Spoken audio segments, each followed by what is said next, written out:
Hello everyone, welcome back to our channel UK News. We hope you are doing great. In this video, we will talk about US imposes sanctions on extremist Israeli settlers in West Bank. The US has announced new sanctions against extremist settlers in the West Bank who are funded by the Israeli government, as Washington steps up its attempt to rein in worsening settler violence.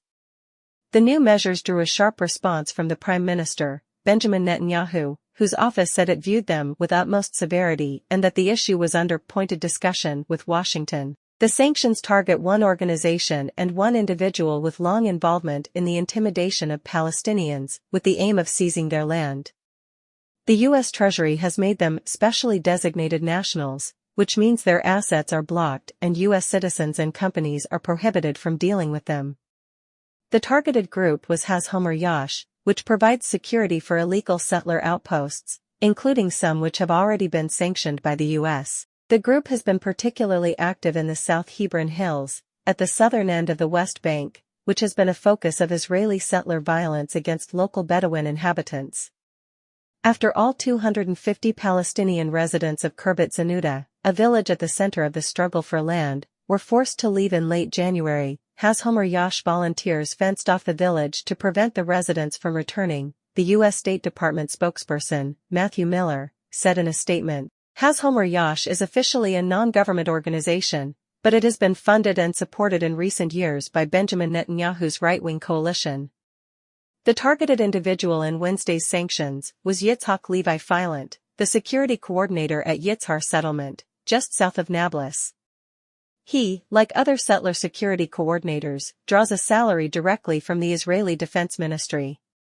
Although Filant's role is akin to a security or law enforcement officer, he has engaged in malign activities outside the scope of his authority, Miller said. In February 2024, he led a group of armed settlers to set up roadblocks and conduct patrols to pursue and attack Palestinians in their lands, and forcefully expel them from their lands.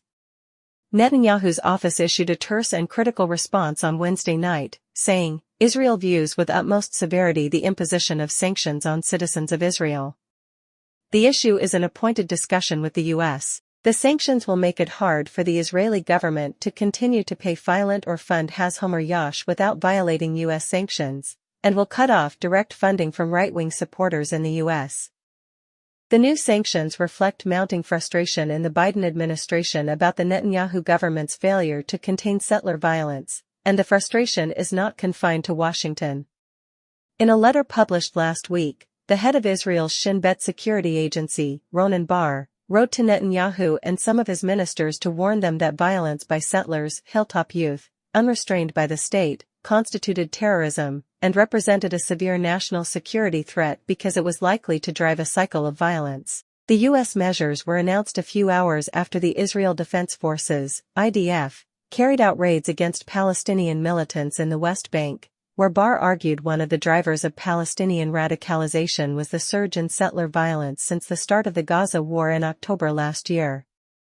The choice of targets brings U.S. punitive measures a significant step closer to the members of the coalition closest to the extremist settlers, the National Security Minister, Itamar Ben-Gvir, and the Finance Minister, Bezalel Smotrich. The United States will continue to take action to promote accountability for those who commit and support extremist violence affecting the West Bank, the State Department statement said. Thanks for watching our video. Please hit the like button and subscribe the channel.